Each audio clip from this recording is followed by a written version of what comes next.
Here I am on the Granite Creek Trail heading to Granite Lakes. And I gotta tell you, this is a long time coming.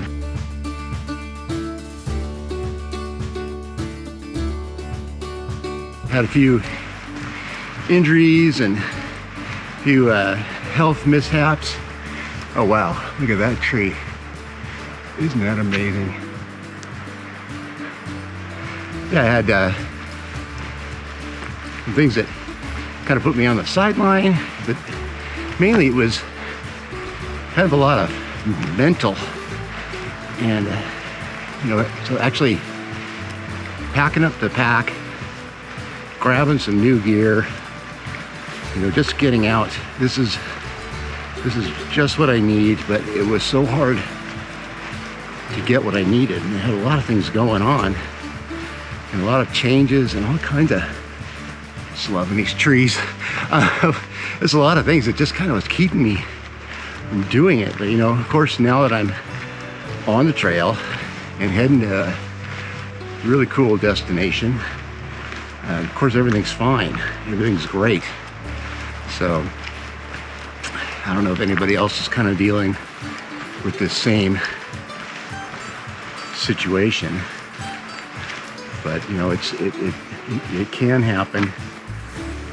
Great ravine down there. It can happen, and you can get out, and it's going to be okay.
After spending all the time, like we all did, during the plague that shall not be named, I did not take advantage of it. I kind of was lazy, gained quite a few pounds, and well, hello. How you doing? Good, how are you?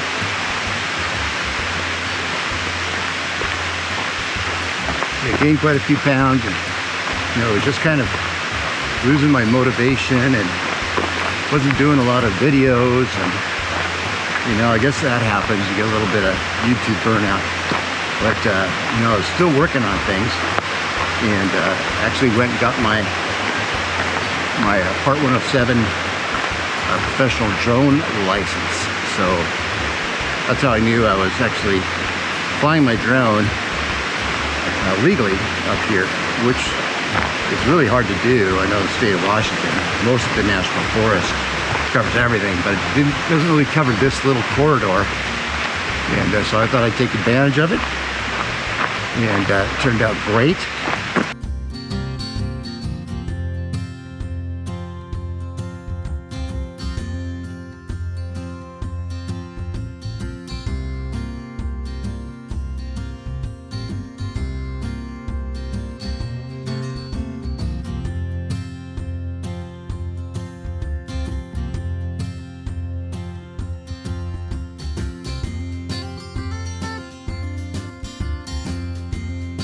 So I try and put my tree straps basically as high as I can get them. I do the marlin spike is how I like to do it. Got some other setups to do it other ways, but this is actually my favorite way of doing it. So I can get these long straps because we have like big Doug firs up here, so I have to bring pretty long, like 12-foot straps to get around trees sometime. These are obviously little tiny trees. There's always the fun part. I never know which hammock I have. I like all my hammocks. Some of them are a little more stretch, which I prefer stretch. This one had the bug net all line.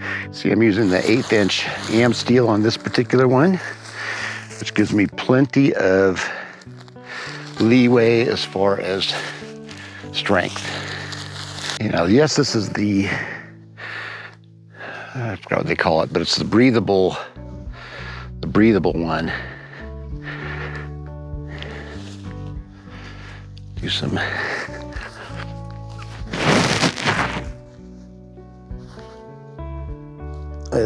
she's up a little bit of bounce to them, which is fine. Tighten her up a little bit.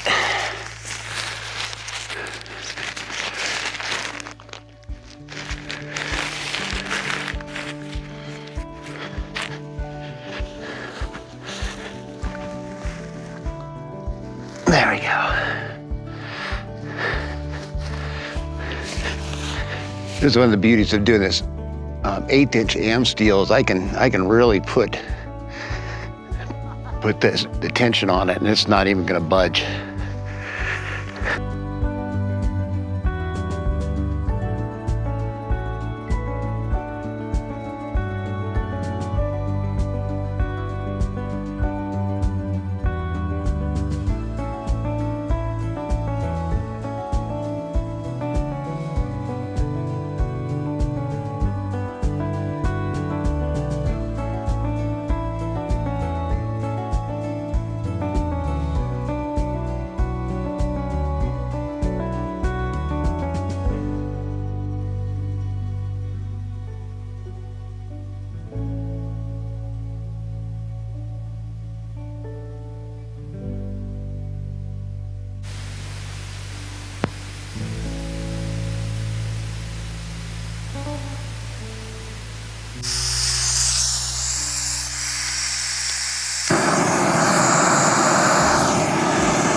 Still waiting for some people to take off. I am in a legal drone flying area.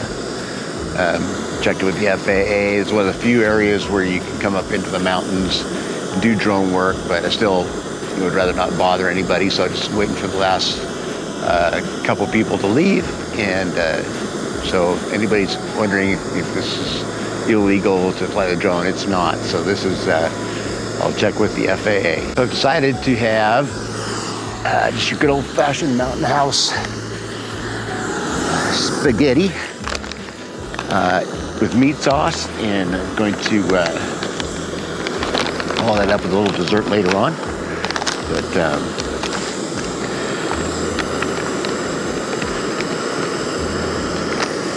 find the flavor packet. Take that out. And I'm using it's the MSR's little solo ultralight setup. Got it a couple years ago. Haven't really used it. I've definitely got lighter stuff, but it's MSR's offering as far as solo, lightweight. They always kind of tend to go with the heavier aluminum than everybody else. So of course it makes it weigh a little bit more for this size, but thought I'd bring it. Why not?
I don't know what you call it. I don't know if it's, you know, like I'm depressed type of thing when all that kind of starts building up, you know, the plague and, you know, all the things that people were going through, and now kind of the aftermath of all that. You know, it was just a lot of stuff I was letting get to me. And believe me, there's a lot more going on in this world that gets to me. But what I really needed was a good dose of nature, of physical exertion, of, you know, kind of minimalism to get everything into one pack, get my photography video stuff, you know, condensed down to where it's something I think I can use. I got a big hike later this year. Won't be able to take the drone on that one, but you know, I think I've got the right pack. This is the Osprey Exos 58. It has all the cool Osprey features that I really love. It can hold my tripod. It's got the great ventilation, great pack. It's kind of interesting because I had the whole lake to myself for quite a while, and then the people showed up late last night and camped out right by me, but then they slept in nicely, so I again had a real quiet lake and surroundings to deal with. It was a beautiful misty morning, and I saw this. You know, I didn't think there was any fish in the lake. I just hadn't seen any, and this one, you know, it was probably 14-inch big fatty trout swam right in front of me. So I did get my Tenkara stuff out, and I didn't see any more fish other than that, but I had to try, of course. But yeah, he was a beautiful fish. There's a lot of reeds on the other side of the lake, so maybe that'd be a better spot to go fishing. But then the day hikers started showing up, and it's just amazing. You know, there's certain people that just talk, and it's just piercing sound of this talking, and you're on a lake, so of course it's traveling everywhere. And so with that, I decided to go for one last swim, pack up my gear, and get going. You know, things have been lifted quite a bit. You know, I've got to maintain that, you know, back in reality. But, you know, the smell, I mean, there's certain smells, of course, of the forest. There's smells of the berries that are coming out. You know, it's just a wonderful, you know, the air, the sights, the sun, even the clouds and the mist this morning, they're all just, you know, just magical. So it was really good for me.